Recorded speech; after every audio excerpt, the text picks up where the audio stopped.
Olá, tudo bem contigo? Estamos iniciando mais uma programação com o jornalista Pedro Ernesto e falando sobre o programa de hoje, há médicos que prescrevem remédios, há médicos que orientam condutas e há médicos que ousam ir além da doença para tocar no mistério da vida. O convidado de hoje é um desses raros personagens, um homem que enxerga o corpo como orquestra, a mente como maestro e a saúde como sintonia. Ele não se limita a prolongar anos nas busca, dar anos à vida, anos plenos, lúcidos, vibrantes. Doutor João Ricardo Yamazita é mais um médico, ele é muito mais que um médico. Ele é um pensador da medicina 3.0, um pioneiro da regeneração celular, da longevidade saudável e o intérprete daquilo que talvez seja a mais delicada de todos os instrumentos do ser humano. Hoje, aqui, diante das minhas perguntas, não é apenas a biografia de um médico que estará em jogo, mas a provocação maior. Afinal, o que significa regenerar-se como indivíduo, como sociedade, como humanidade?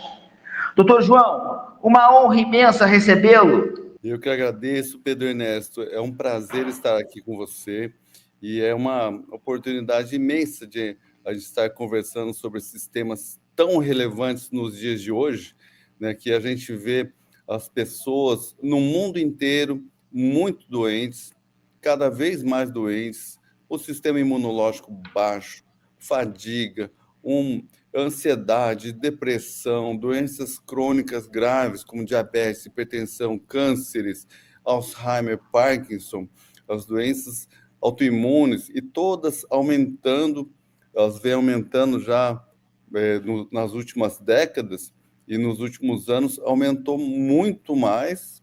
Então, chegou a hora de amadurecermos para a necessidade da medicina 3.0, que é a medicina 2.0, que é a medicina da doença, que só trata os sintomas, né? Então, ela não tem mostrado resultados. Então, apesar de ser uma medicina moderna, tecnológica, ela atua apenas no resultado final. E nós precisamos de uma medicina preventiva que consiga modificar as causas que levam ao adoecimento, que não tem sido feito. E hoje, com o avanço da ciência, então muitos fatores estão bem explicados, o mecanismo que surge em cada doença, né? E muitos dogmas, mitos que haviam, eles precisam cair. Infelizmente, quando tem um paradigma dominante, então existe muita coisa em jogo. Quando você muda o paradigma, a forma de pensar, então muitas coisas mudam de valores. Então aquilo que era muito valorizado antes pode não ser mais tanto. Inclusive aqueles no status quo, aquilo que ela era valorizado. Como eu disse no segundo Congresso Mundial de Covid, promovido aqui em Foz do Iguaçu pelo Médicos pela Vida, Doctors Federation for the World, World Council for Health e várias outras organizações internacionais de médicos, na minha palestra eu falei que a indústria farmacêutica, a indústria da doença, ela não conseguia mais trazer soluções saudáveis para a população. Ela trata apenas uma parte, mas acaba adoecendo o restante. E talvez até de uma maneira intencional, tudo isso é orquestrado assim.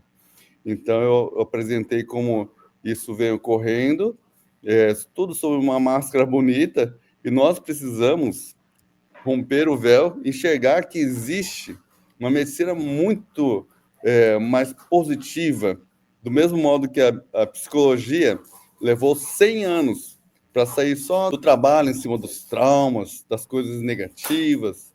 Ela precisou evoluir no século XXI para a psicologia positiva, que é preciso a pessoa descobrir que ela pode mais, que ela tem que pensar positivo para ela conseguir superar os traumas, as coisas negativas. Do mesmo modo, na medicina, não é você só tomando remédio que você vai resolver os problemas. Você precisa corrigir o metabolismo, a sua saúde. Doutor João Yamazita, o senhor fala em regenerar as células, mas regenerar não seria também uma metáfora para a vida? Até que ponto a medicina é ciência e até que ponto é poesia aplicada ao corpo? Então, a gente precisa entender a orquestra, como você disse, que rege a nossa saúde. Então, quando você começa a entender como tudo funciona tão perfeitamente, tudo se encaixa muito bem, uma coisa afeta a outra, que afeta a outra, e as coisas que são boas para a saúde, elas têm esse mecanismo, vai melhora uma coisa, melhora outra, e vai melhorando outra, outra, e quando é uma coisa mais artificial, química, melhora uma coisa e piora outra, porque não encaixa, não faz parte daquela sinfonia. Então, a gente vê, como científico, né, uma abordagem científica, mas existe a parte filosófica do entendimento. Então, nenhuma ciência é isenta desse entendimento maior, das extrapolações. E a gente deve fazer assim. Por isso que o Instituto Yamazita é de medicina consciente, que a gente tem que buscar o médico ser mais consciente do seu papel no mundo, da sua medicina que exerce, e também ajudar seus pacientes, a sua população, sobre seus cuidados, a ter mais consciência desses fatores porque o que levou ela a ficar doente e o que ela precisa fazer para resgatar e prevenir problemas no futuro. Nietzsche dizia que quem tem um porquê suporta qualquer como. Como o sentido da vida influencia na saúde que o senhor busca promover? Em tempos de pressa, como o senhor enxerga a doença da aceleração? Seria estresse a patologia mãe da modernidade? Pedro, esse tema do sentido da vida, para mim particularmente, é de enorme importância. E eu vejo isso quando eu trato os pacientes, e eu vi isso na minha vida. Então, vou primeiro dar um exemplo, quando eu abordo o câncer, por exemplo.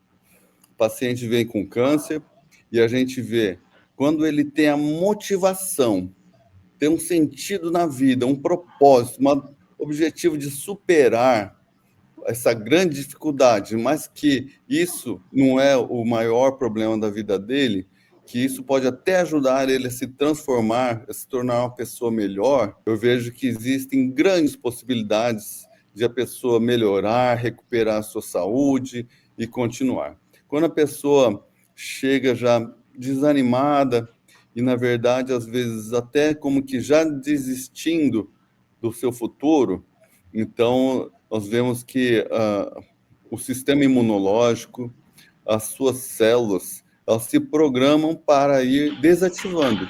Então, existe uma sincronia do que a gente pensa, do que a gente sente, e dos nossos hormônios, sistema imunológico, das nossas energias. E eu vivi isso de uma maneira assim, muito intensa na minha vida. Quando eu, antes de estudar medicina, eu estudei engenharia de alimentos, na Universidade Federal de Santa Catarina, uma universidade muito top. E eu naquela época, estava me sentindo perdido, sem sentido na vida, Pedro. E bem isso, um vazio existencial. E eu passei por uma cura espiritual, que aquilo fez eu buscar um amadurecimento, reflexões, tudo que acontece na minha vida, na minha prática médica, na vida pessoal, eu busco refletir. E aquilo fez com que eu refletisse uma série de coisas. Quando eu passei pela cura espiritual, eu tive a certeza de que existia algo mais do que esse corpo, essa vida apenas, a matéria. Eu tinha cerca de 19, 20 anos. E aquilo eu decidi, eu senti um bem-estar tão grande, Pedro. Eu falei assim, eu quero viver assim, eu quero sempre viver assim. E depois foi passando aquele bem-estar, né? Mas eu falei, não, eu quero entender o que existe por trás disso, né? E eu fui estudar. Eu fui em tudo que era religião. Meu pai era da renovação carismática. Eu fui nas igrejas evangélicas e fui tudo que aparecia no espiritismo, eu ia buscando as respostas. Em Florianópolis, era uma universidade assim que é um grande centro cultural, assim, enorme. Então lá tinha mestres de Tai Chi Chuan, chineses, gente de tudo que é tipo, e eu fui descobrindo uma série de coisas, foi ampliando minha cabeça. Até que passei por uma outra transformação espiritual, quando eu tinha 22 anos, que eu expandi minha consciência. Foi um momento assim, muito. Eu vou contar um pouquinho como é que foi. Então, eu estava assim me sentindo que eu não queria estudar mais engenharia, eu estava no 5º ano, mas as universidades federais iam entrar em greve, e a gente sabia que as greves iam ser grandes, porque eu era ativista desde aquela época. E daí, quando entrou em greve, eu sabia que isso ia atrapalhar meu currículo, que eu ia ficar mais tempo lá sem conseguir me formar, eu queria me formar para partir para outra. E daí, aquele dia, eu estava andando no centro de Florianópolis e eu vi um Hare Krishna andando a uns 100 metros de distância. Eu pensei, se hoje ele me oferecer um livro, eu vou comprar. E toda vez eles chegavam cantando, dançando lá, eu oferecia livro, eu nunca comprava, né? Aquele dia eu pensei isso, ele na hora ele mudou o caminho dele, começou a andar na minha direção de cabeça baixa assim. Quando chegou na minha frente, você quer comprar um livro? Foi, quero. Aí eu olhei o livro assim, Face Expansão da Consciência. Falei, nossa, parece que era isso que eu estava precisando. Aí eu fui lá na beira do mar. Eu andava de skate naquela época, Pedro. Eu participava de campeonato brasileiro de skate. A minha vida era mais skate do que a engenharia. E aí tinha ali do lado da pista de skate, umas pedras em frente ao mar. Eu comecei a ler, fui expandindo minha consciência, fui entendendo o sentido da minha vida.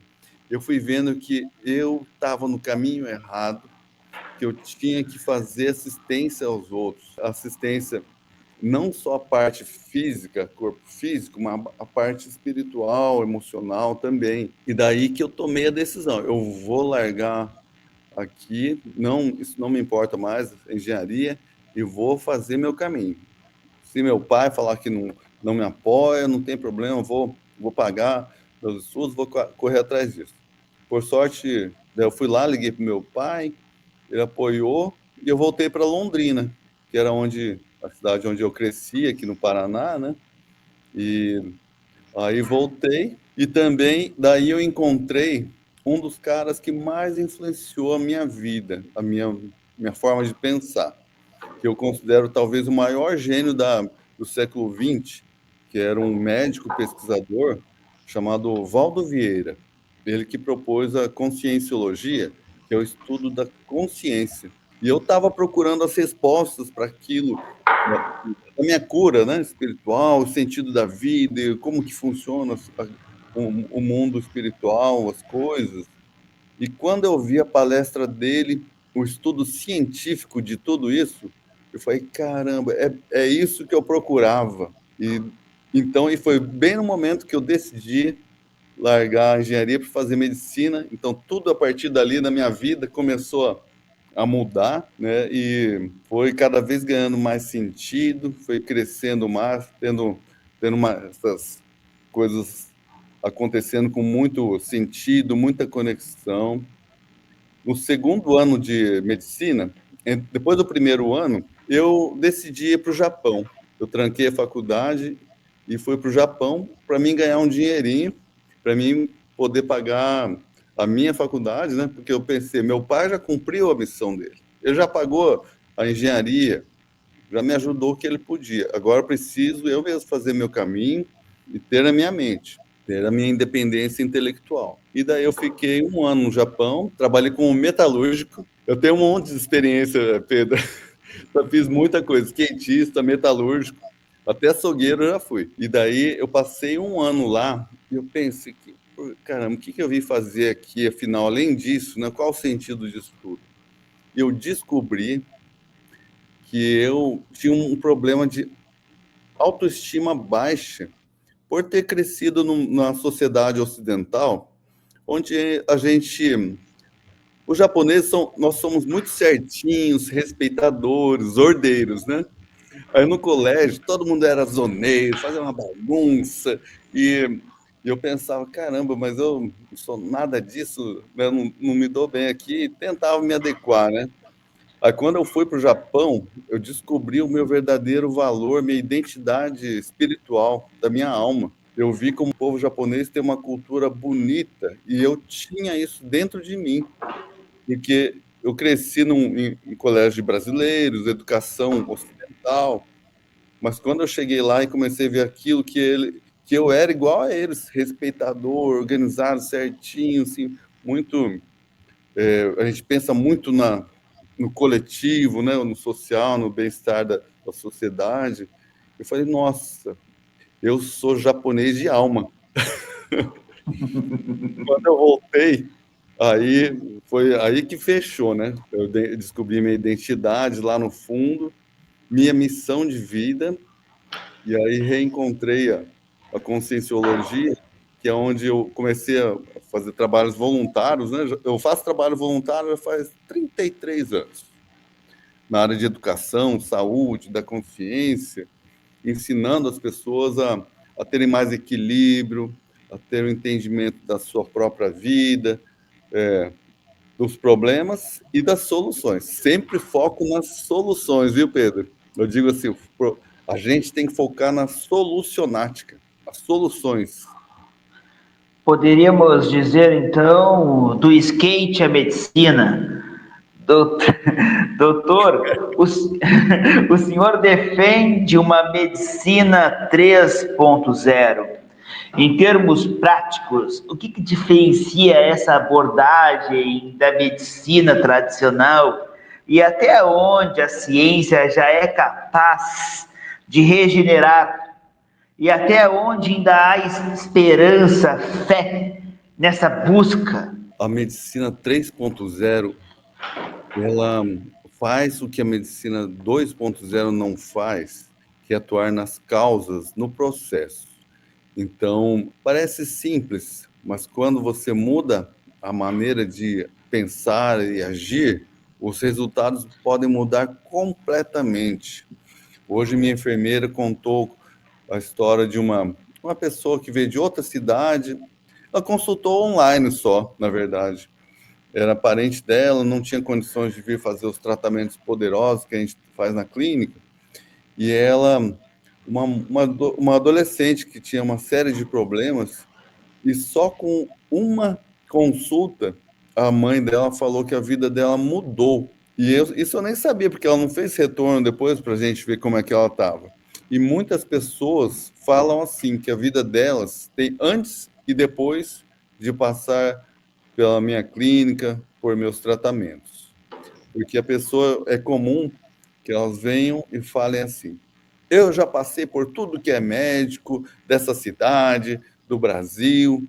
Teve uma vez que eu atendi um empresário do Nordeste, ele ficou 4 anos indo num hospital famoso de São Paulo, não vou falar o nome para não levantar, e depois ficou mais um mês indo na Clínica Mayo dos Estados Unidos, ficou internado, investigando o que ele tinha, para no final dizer assim, olha, você não, o que você tem não tem tratamento, é só ir embora para falecer, né?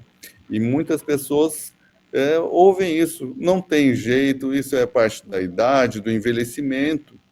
E, na verdade, hoje existe toda uma nova medicina que consegue diminuir a inflamação, o estresse oxidativo, a disfunção das mitocôndrias que produzem energia, e isso tudo está envolvido diretamente em praticamente todos os problemas de saúde. Quando você corrige esses mecanismos, aí você vê a pessoa com mais energia, o cérebro funciona melhor, com mais disposição, não só o corpo físico, mas o equilíbrio mental e emocional. Porque quando a gente tem falta de nutrientes, toxinas, inflamação, tudo desregulado, o seu cérebro não consegue produzir serotonina, dopamina, melatonina para dormir, não consegue funcionar direito, daí fica um TDAH assim disperso, ansioso, com medo, com preocupado, com violência, com alguma coisa, porque isso está refletindo o desequilíbrio interno das células. Então, a gente consegue diminuir esses fatores que levam ao adoecimento e, ao mesmo tempo, estimular os fatores que levam à saúde. Então, quando você tira os fatores que adoecem e vai aumentando os que levam à saúde, a saúde floresce. Então, nós vivemos no alvorecer de uma nova medicina, Pedro. Isso vai ser, eu disse no Congresso Mundial de Covid, não, o segundo, que nós vamos presenciar uma revolução na medicina, se permitirem. Quando tu olha lá para trás, doutor, qual foi o paciente ou o caso que mudou a tua maneira de enxergar a medicina? Então, teve um caso que foi muito notório, que é uma senhora professora, ela trabalhava com autismo, e ela aposentou com 65 anos, e ela falou, doutor, o meu marido morreu, eu aposentei, e agora eu quero mudar para o Nordeste, de onde eu vim, que eu quero caminhar na praia, andar na areia, sentir a brisa do mar, mas o que acontece?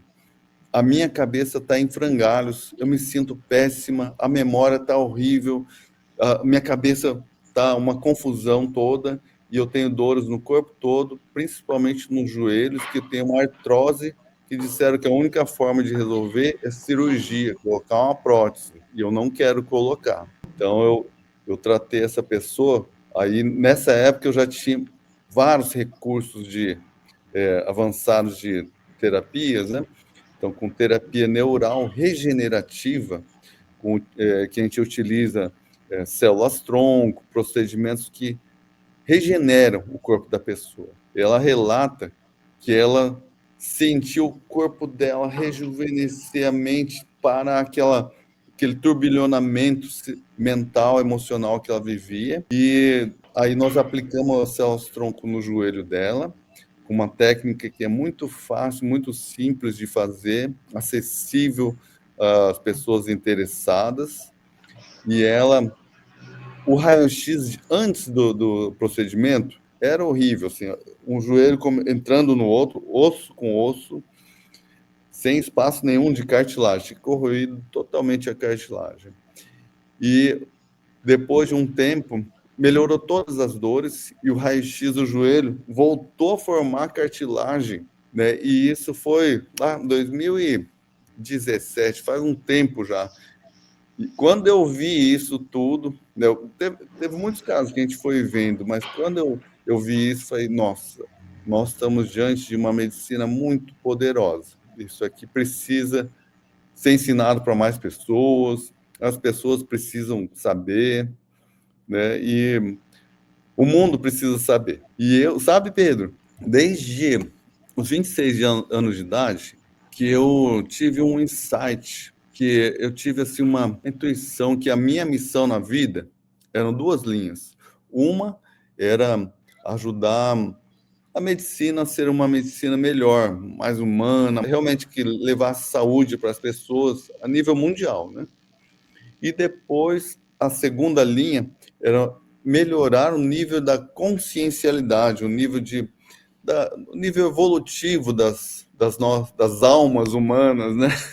Da humanidade.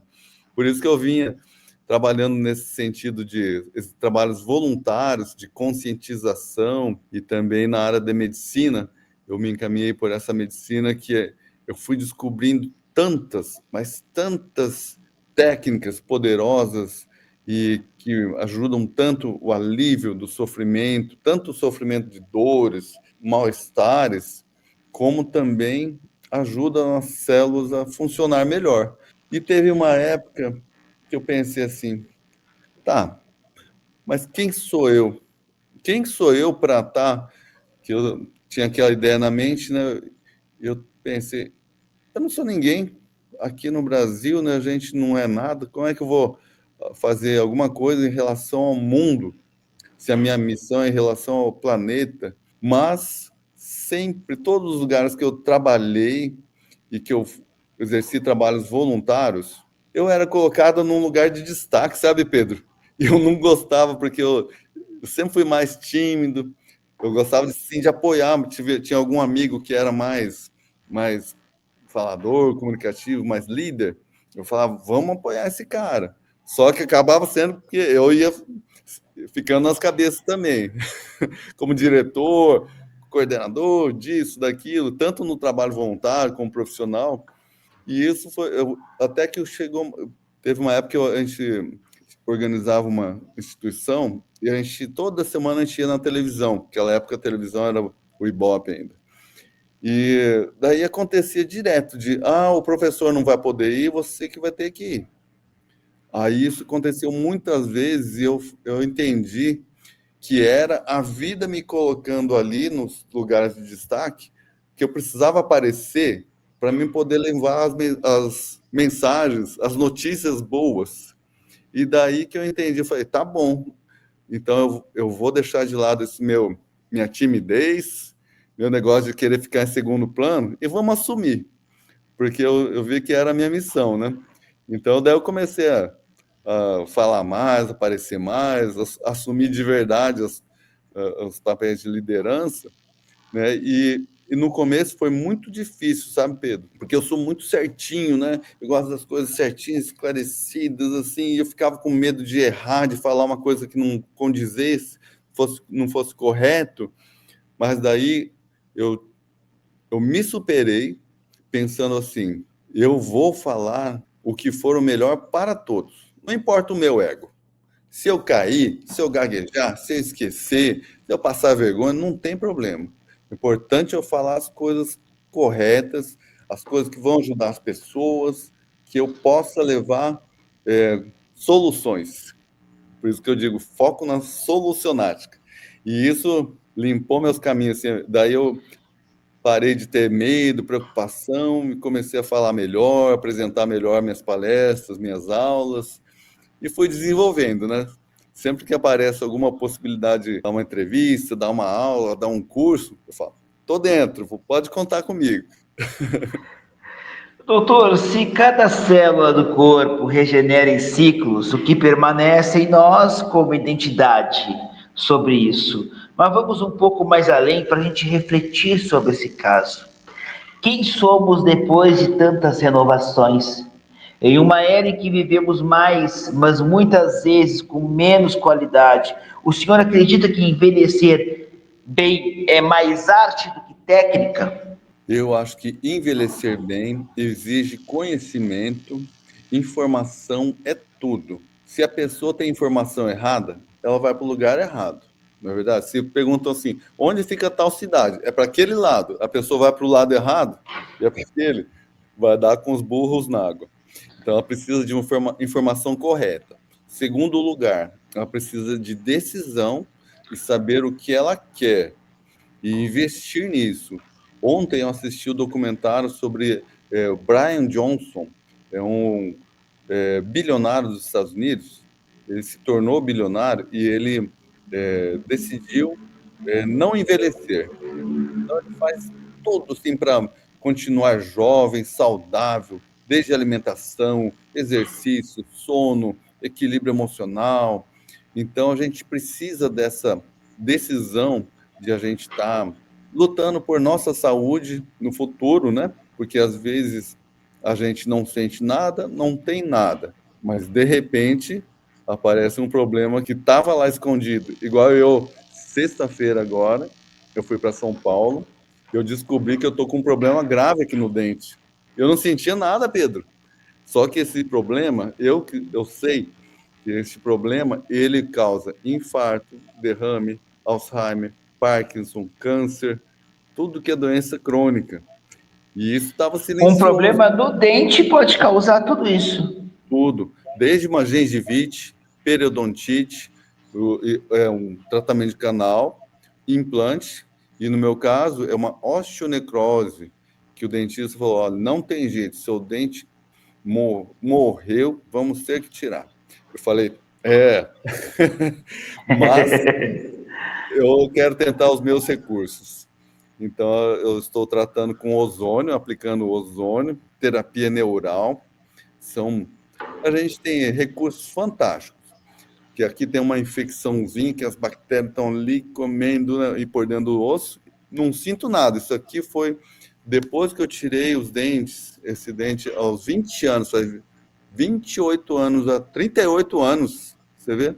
Agora foi dar problema. E é silencioso, eu não sabia, se eu não descobrir, não tivesse sentido uma dorzinha aqui outro dia, não ia descobrir. Fui no meu dentista lá em Curitiba, e então agora, usando esses tratamentos, e depois eu vou aplicar aqui células-tronco para regenerar e voltar a fechar os ossos.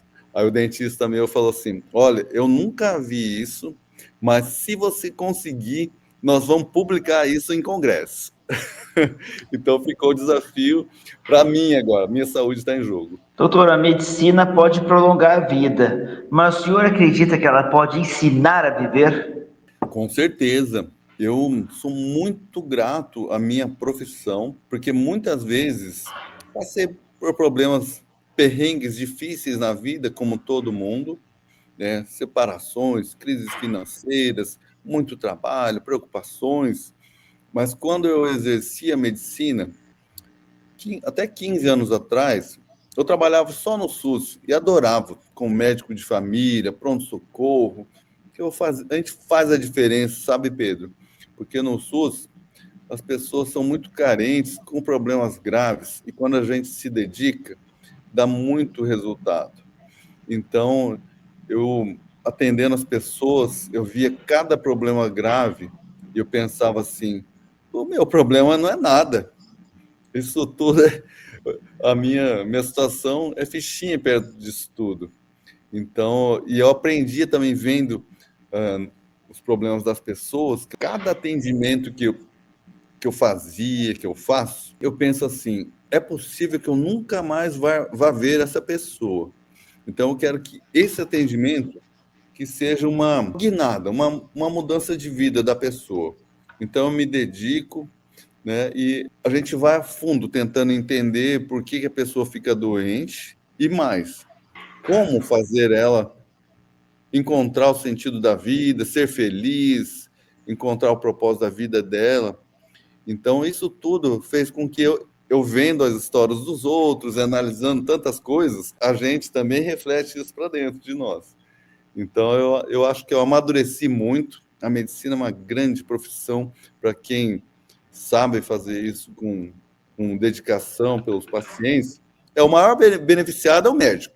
Por isso que eu agradeço, às vezes, os pacientes, eles agradecem para a gente, falam, não, nós é que somos gratos a vocês, pacientes, porque vocês que dão sentido para a nossa vida, né?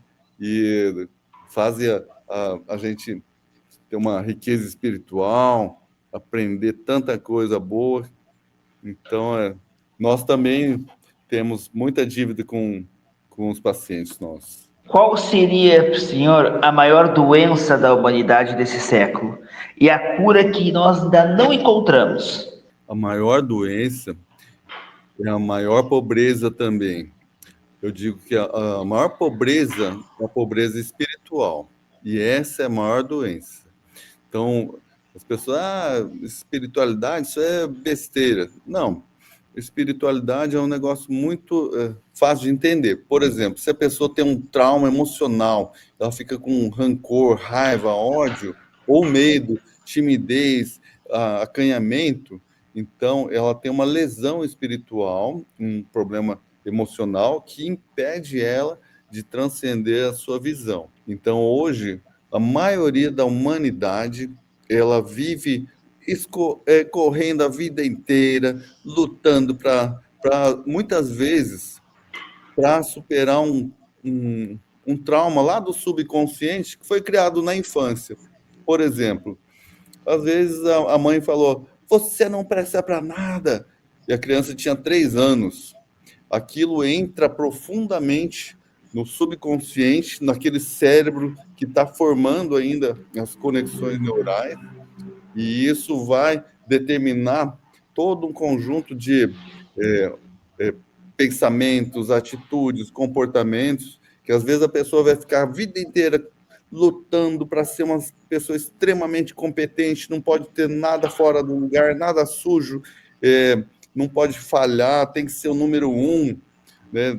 Cada pessoa tem o seu processo, né? Pode ser a nível sexual, por exemplo, a pessoa que foi abusada. Vou explicar mais cientificamente. Dentro do nosso cérebro tem a amígdala cerebral, o cérebro emocional tem essa amígdala cerebral que é um órgão que ele reflete as emoções, os sinais de alarme. Então, por exemplo, a gente ouve um barulho de acidente, alguma coisa, aquilo, a amígdala ela dá dispara um sinal de alarme para a gente reagir. Só que ela fica marcada pelas coisas que a gente viveu já. Então, às vezes, um trauma de infância, por exemplo, você não serve para nada, e aquilo lá entra, e toda vez que a pessoa sentir que mexer nesse tema da incompetência, de não servir para nada, às vezes no trabalho, perder o emprego, ou falar, você errou isso, meu amigo, você errou isso. A pessoa entra em desespero, porque aquilo reverbera como se fosse o fim do mundo. Então, as pessoas têm muitos problemas emocionais e daí elas se fecham, ficam tentando compensar de outras formas e não desenvolvem a sua consciencialidade, se prendem no egoísmo, é, na, no ganho de poder, de manipulação de dinheiro, para tentar superar um problema e ele precisa ser sanado a causa, a ferida interna da alma. Então, esse que eu acho que é o maior problema da humanidade. Todos têm alguma coisa, tem pessoas que têm muito sérias, e eu quero dizer o meu exemplo, viu, Pedro, para dizer que eu também. Ah, você é perfeito? Não, muito longe disso. Eu, desde criança, eu tinha um trauma, que eu não queria machucar ninguém, não queria fazer ninguém sofrer. E isso perdurou assim, até uns 30 anos. Eu fui pesquisando a minha mente, minha vida, mas não tinha tido nada. Não tinha tido nenhum trauma em nada na minha vida. Meus pais nunca me deram uma bronca. Meu pai e minha mãe eram muito sábios. Só que daí eu descobri que na gestação da minha mãe, a minha mãe sofreu muito. Ela perdeu o pai dela, que era a pessoa que ela mais amava na vida. Ela teve um teratoma, que é um tumor esquisito, bem quando ela estava grávida de mim, e ela sentia dores lancinantes no abdômen. Aí, meu pai era médico, cirurgião, tinha um hospital, né? Aí abriram o abdômen dela para procurar a causa da dor, e ela estava no meio da rua, abriu o abdômen dela, começou a sair as tripas para fora, e a irmã dela era médica, ela falou, Chico, segura aí a sua barriga, vamos para o hospital. Daí eles foram no hospital e deram os pontos sem anestesia, porque ela estava grávida de mim. Imagina, da ponta em toda a barriga, desde cima até embaixo, sem anestesia. Então, isso deve ter criado dentro do meu cérebro, que estava em formação na gestação, deve ter formado essa ideia assim de, eu estou causando sofrimento só por estar aqui, e eu não queria mais causar sofrimento para as pessoas, né? Mas eu utilizei esse ponto negativo como um ponto positivo, que daí eu decidi fazer o bem para as pessoas. Em vez de fazer o mal, fazer o bem. Então, eu transformei, na psicologia, na psiquiatria, a gente fala isso de sublimação. A gente pega um ponto negativo e sublima, transforma num ponto positivo. E daí eu passei a me dedicar muito. Eu sempre tive facilidade de aprender, né? Só que na escola, eu era muito largado, assim, eu tirava 10 muito fácil, então não me esforçava. Depois, quando eu entrei em medicina, com assim, aquela gana assim de eu quero ser um médico, quero fazer diferença, aí eu comecei a estudar muito e muito, entender tudo isso. Eu estudei psicologia, psiquiatria, E um médico que eu admirava, no primeiro ano de medicina, ele era um médico integrativo. Eu perguntei, o que você acha que eu devo estudar? Ele falou, estuda tudo. Só falou isso. Eu levei um susto, pensei que ele ia me indicar livros, que eu estuda tudo. E foi isso que eu fiz. Quando eu estudava medicina, por exemplo, eu passava em cardiologia, eu pegava 3, 5 livros de cardiologia para estudar cardiologia. Não queria só estudar por um, os meus colegas só queriam o conteúdo da matéria que é na prova. Eu não, eu queria entender o processo lá por trás, ver se tinha diferença de abordagem de um cientista para o outro, e tentava estudar tudo assim. Então, por isso que eu acabei me tornando um médico. O pessoal fala, mas você sabe de tudo? Você trata criança, trata idoso, trata gestante, trata câncer, Alzheimer, Parkinson, autismo. Ué, não tenho culpa. Eu decidi ser um médico de família, então eu tenho que atender desde o bebê, a gestante, o vovô, o tio, a tia, todo mundo. Isso é cada dia buscar a sabedoria, e o doutor João Yamazita faz isso com muita excelência. Doutor João, muito obrigado pela participação em nossa programação. E lembrando a você, telespectador, que toda semana eu e o doutor João Yamazita estaremos aqui, junto contigo, entrevistando grandes nomes do Brasil. Muito obrigado, doutor. Obrigado a você, Pedro, e vamos entrevistar pessoas que vão trazer muitas coisas ricas para nossos ouvintes e vamos contribuir muito para cada um se tornar uma pessoa melhor, sempre. Muito obrigado a todos os telespectadores, ouvintes, internautas. Fiquem atentos à nossa programação. Até lá! Até!